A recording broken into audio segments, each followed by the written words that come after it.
কামারহাটি পৌরসভার নতুন পৌরপ্রধান নির্বাচিত সুশান্ত চ্যাটার্জি। কামারহাটি মিউনিসিপ্যালিটির নতুন পৌরপ্রধান হিসেবে সর্বসম্মতিক্রমে নির্বাচিত হলেন নির্দল কাউন্সিলর সুশান্ত চ্যাটার্জি। শুক্রবার পৌর বোর্ডের বৈঠকে এই সিদ্ধান্ত গৃহীত হয়। উল্লেখ্য, প্রাক্তন পৌরপ্রধান গোপাল সাহা 12 জুলাই পদত্যাগপত্র জমা দেন। পরে 30 জুলাই অনুষ্ঠিত পৌর বোর্ডের বৈঠকে তার পদত্যাগপত্র সর্বসম্মতিক্রমে গৃহীত হয়। এরপর নতুন পৌরপ্রধান নির্বাচনের জন্য আজ বোর্ড সভা অনুষ্ঠিত হয়।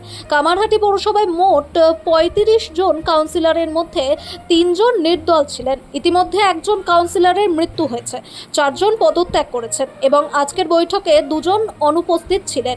মোট 25 জন কাউন্সিলরের উপস্থিতিতে সর্বসম্মতিক্রমে সুশান্ত চ্যাটার্জিকে নতুন পৌরপ্রধান নির্বাচিত করা হয়। সুশান্ত চ্যাটার্জি, যিনি নির্দল কাউন্সিলর হিসেবে নির্বাচিত হয়েছিলেন এবং বিজেপি নেত্রী লকেট চ্যাটার্জির ভাই, দায়িত্ব গ্রহণের পর বলেন যে তার প্রথম অগ্রাধিকার হবে শহরের রাস্তা সংস্কার, বিশুদ্ধ পানীয় জলের পরিষেবা উন্নত করা এবং বিটি রোড সহ গুরুত্বপূর্ণ এলাকাগুলির পরিচ্ছন্নতা নিশ্চিত করা। তিনি আরও জানান, রাজ্য সরকারের উন্নয়নমূলক কর্মসূচির সঙ্গে সমন্বয় রেখে পৌরসভার উন্নয়নের কাজ এগিয়ে নিয়ে যাওয়াই তার লক্ষ্য। সকল কাউন্সিলরকে সঙ্গে নিয়ে নাগরিক পরিষেবার মান উন্নয়নে কাজ করার আশ্বাসও দেন নবনির্বাচিত পৌরপ্রধান। আজকের বৈঠকের মাধ্যমে কামারহাটি পৌরসভার নতুন প্রশাসনিক নেতৃত্বের আনুষ্ঠানিক সূচনা হলো। কথা বলি, এখন আমাদের যে পশ্চিমবঙ্গ সরকার, তাদের যা গাইডলাইন, তারা যেভাবে সার্কুলার দিয়ে শুধুমাত্র রাস্তাঘাট না, বিভিন্ন সামাজিক বিষয় এবং বিভিন্ন কাজের বিষয়ে যা যা বলছেন, সবকটা ব্যাপারেই আমরা আগ্রহ দেখাবো। আমরা পশ্চিমবঙ্গ সরকারের সমস্ত ক্রিয়া কর্মের সাথে জড়িত থেকে এবং উন্নয়নের যা যা কাজ করতে হয় সেই কাজে আমরা অবশ্যই কথা দিচ্ছি। আমরা পরবর্তী বোর্ড মিটিংয়ে এগুলো তুলব এবং একটা নিশ্চয়ই আমাদের মধ্যে সিদ্ধান্ত হবে, সেই সিদ্ধান্ত অনুযায়ী কাজ হবে। যে কয়েকশো কোটি টাকা করে পূর্বতন সরকার করেছে যে সার্ভিস রোড, এর দুর্ঘটনা কম হয়, গাড়ির দ্রুততা আসে, সেই ক্ষেত্রে দেখা যাচ্ছে যে দোকান পাট করে বা সার্ভিস রোড করে ব্যবসা, সাগর দত্ত মতন মেডিকেল কলেজ, সেটার মুখটা দেখা যায় না। সেই ক্ষেত্রে কি কতটা আন্তরিকতার সাথে আপনি এই উদ্যোগটা নেবেন? দেখুন, এটা তো খুব সারা পশ্চিমবঙ্গ জুড়েই চলছে এবং বিটি রোডের মধ্যে একটা ব্যস্ত রাস্তায় যদি এরকম হয়, সেটা কোনোই কাম্য নয়। সরকার থেকে এবং প্রশাসন থেকে আমরা সাহায্য চাই। তাদের সাহায্য নিয়েই আপনি যে কথাগুলো বলছেন, শুধু কামারহাটি নয়, বিটি রোড নয়, আমাদের পৌরসভা বা পৌরাঞ্চলে যেখানে যেখানে বেলঘড়িয়ার দিকেও যেখানে যেখানে সমস্যা আছে, এগুলোকে আমরা মাথায় নিয়ে অবশ্যই কাজে ত্বরান্বিত করার জন্য সমস্ত উদ্যোগ করছি।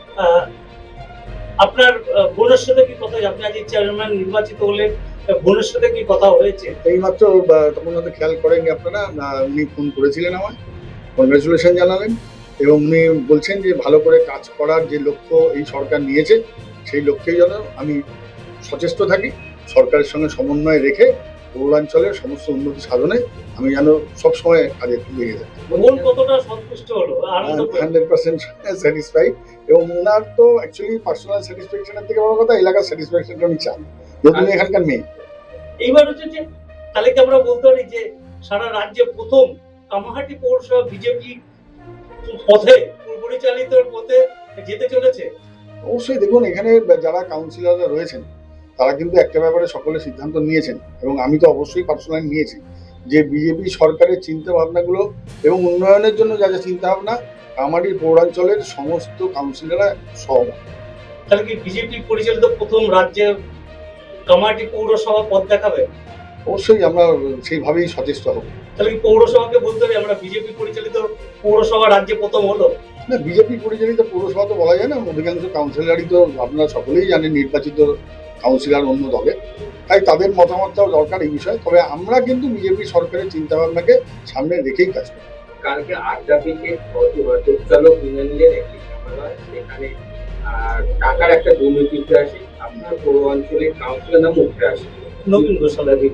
তাহলে এরকম কি দুর্নীতি যদি হয় যে আপনার কাউন্সিলের বিরুদ্ধে স্টেপ নেবেন? দেখুন, এটা তো প্রশাসনের বিষয়, প্রশাসনকে এই বিষয়ে হস্তক্ষেপ করা দরকার আছে। যদি কোনো দুর্নীতি পান, প্রশাসন ব্যবস্থা নেবে। ঠিক।